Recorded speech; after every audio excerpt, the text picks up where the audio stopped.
coming. That really means a lot to see so many of you come out tonight for me.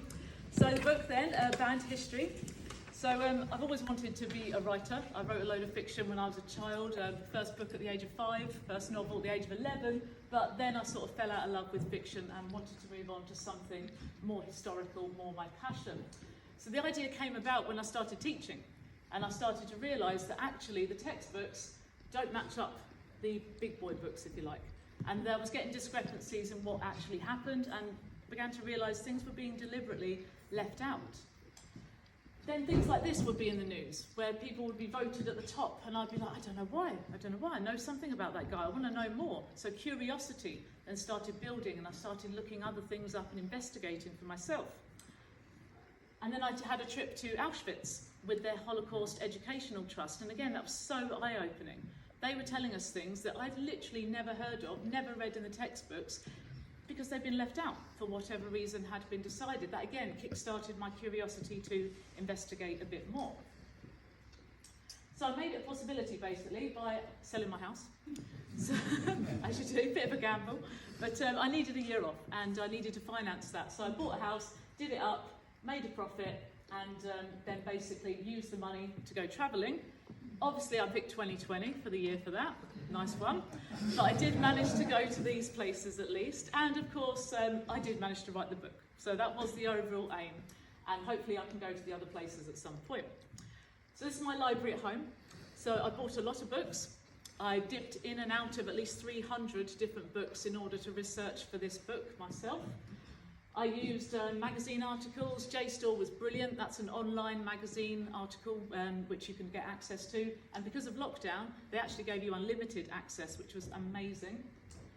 I used these two websites. So the National Archives got all the sources that you ever might need or want. And this website, Hansard, it's got every single debate that Parliament has ever had.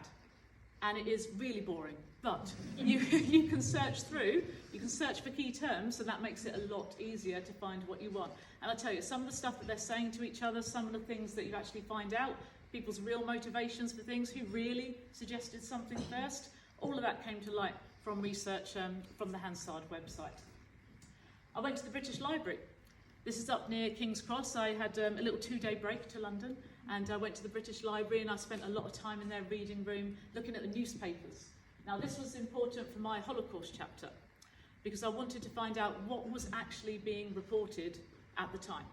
And there's no better way to do that than actually look at the newspapers. And the British Library's got every single newspaper printed in this country for the last couple of 100 years.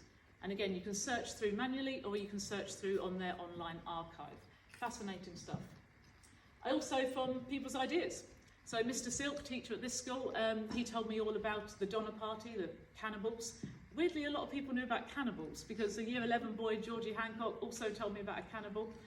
And then my parents also told me about some cannibals, the Uruguayan rugby team. So with all of that, I was able to then just go with what people already knew, what they were interested in. That was quite inspirational too. And then of course there's the actual sources, so documents, photos, original law books, artifacts, original magazines from the time that again tell you what people are thinking. So there's lots of primary source evidence. This is a report of a guy who escaped from Auschwitz. Now it's in Polish, obviously I read the English translation, but you've got to use the sources obviously as well as reading just to get that whole picture, because it's always someone's opinion that you're getting in a book. And this is my opinion, by the way, and it will be clear who I like and who I don't. Now, the writing process had to be quite strict, but I loved writing, so it wasn't a problem for me actually devoting that time. I thought in my head, every day I'm going to be doing something. So I'd spend the daytime reading, researching, and then I'm a bit of a night owl, so I found myself between 4 and 11 p.m. doing the writing. I didn't see my husband for a good year, wasn't it? He was very kind, he fed me, he watered me, and he was very, very understanding. He's at the back there. Thank you very much to Aaron.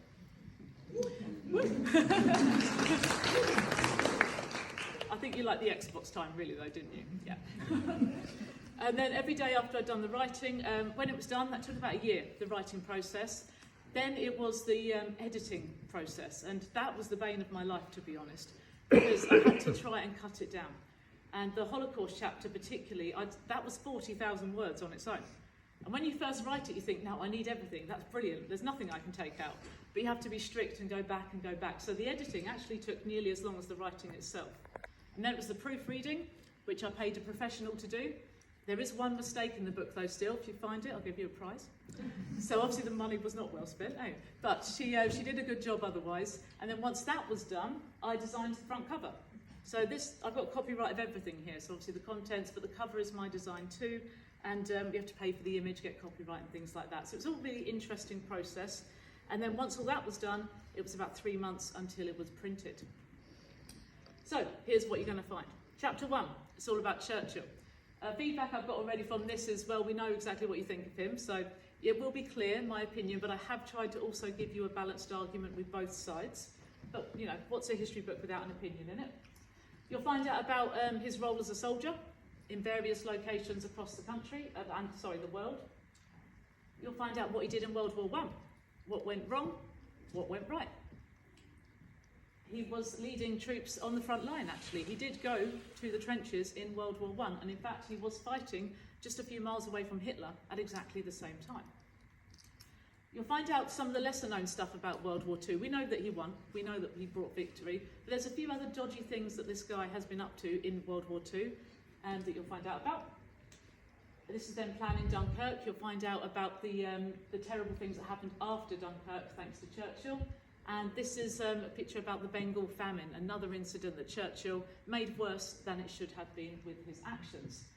I'll give you some evidence to answer this question. I'll let you make your own minds up with that, but there's evidence for and against again, and I'll present the arguments you can decide, was Churchill a racist or not. Chapter 2 is about the rise of homophobia and where that's come from and why we have that in modern day. So we start with the ancient era, and you'll find out how common actually was it.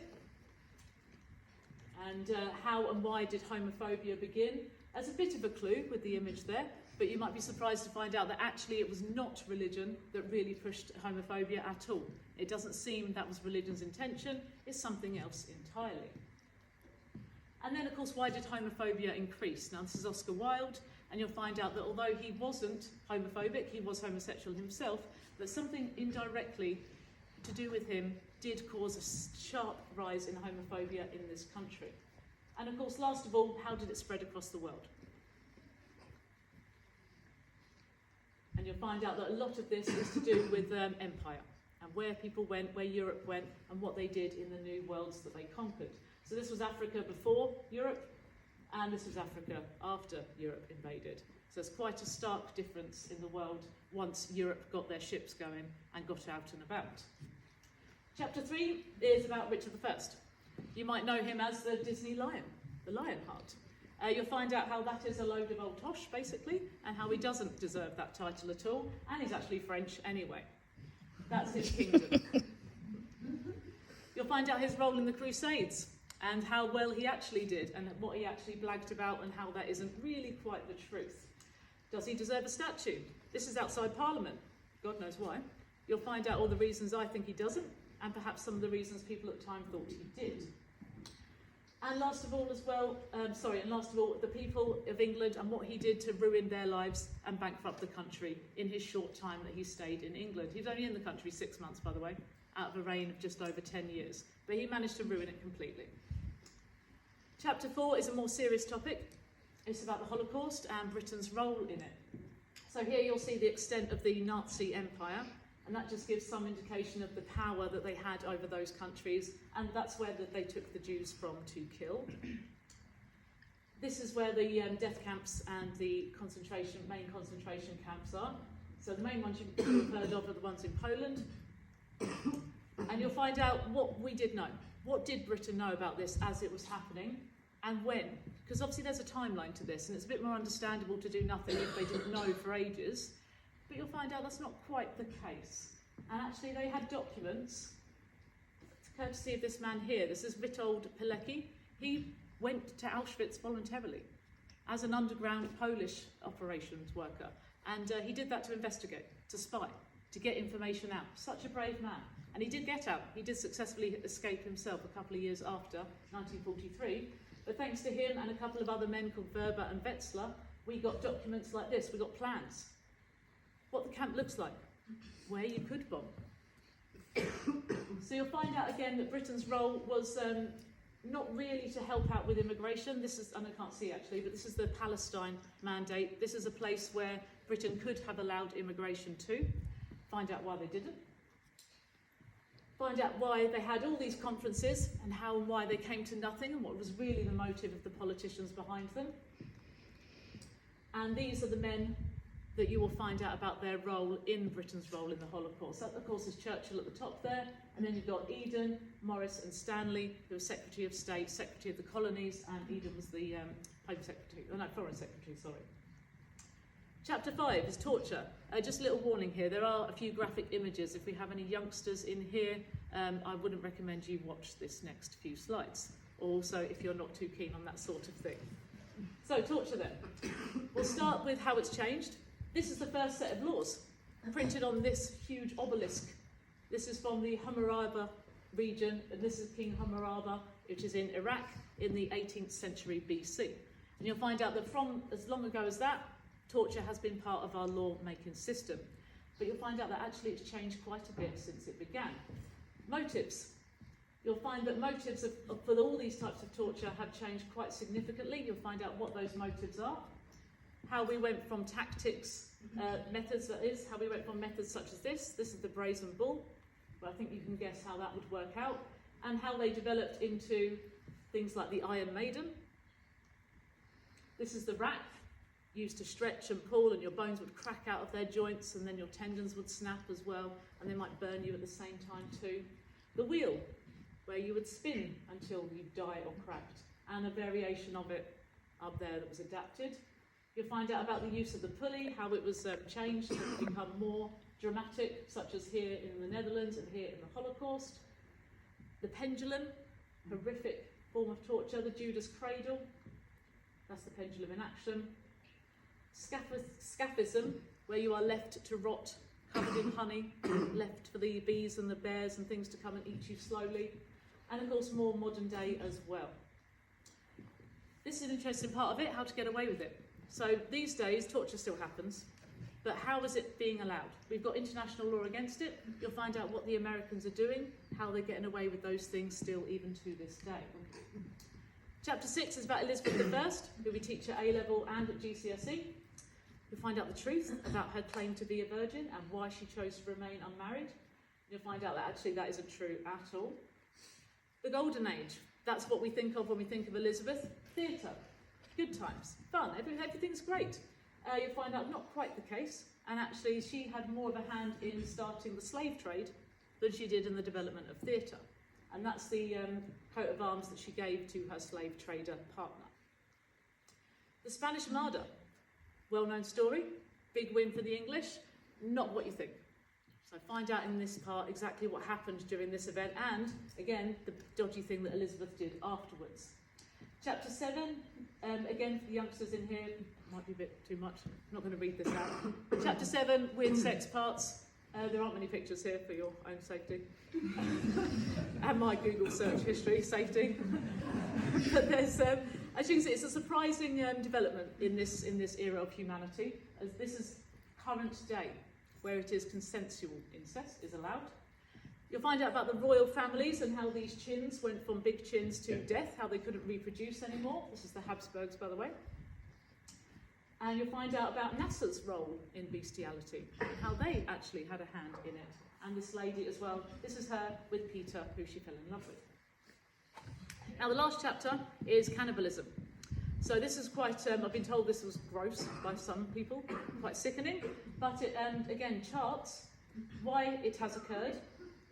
We've gone from survival to ritual to medicinal. So you could buy blood, you could buy bones ground up that you could then drink as a medicine as well. You could eat parts of your body and apparently it would make you better. You had wartime, you had punishment, and then you've got the pure psychotic, so the more from the modern age. This is Albert Fish, which I was alerted to by one of my Year 11 students, and that's Armin News, who in 2001 put an advert online to find someone that he could cook and eat. And that someone replied and said, yes, please, I would like that to happen. So we got the psychotic end as well that will be explored.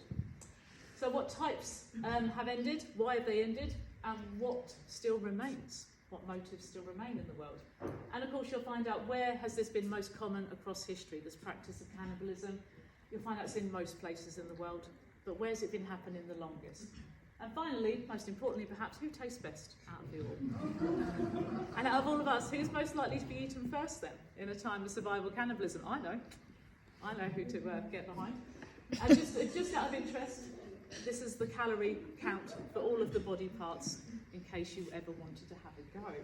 It's not illegal, I should say. It is not illegal in this country.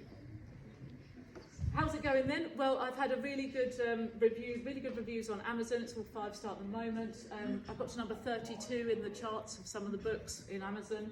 And this lady, Kate Lister, has just messaged me on Twitter to ask if I'd like to do a podcast with her talking about the book. So very exciting times coming up. Hello, boys. Come on in. Hello. And that's all from me. Thank you very much for listening. I'll be at the front now if you'd like to come and have a chat or get your book signed. Thank you.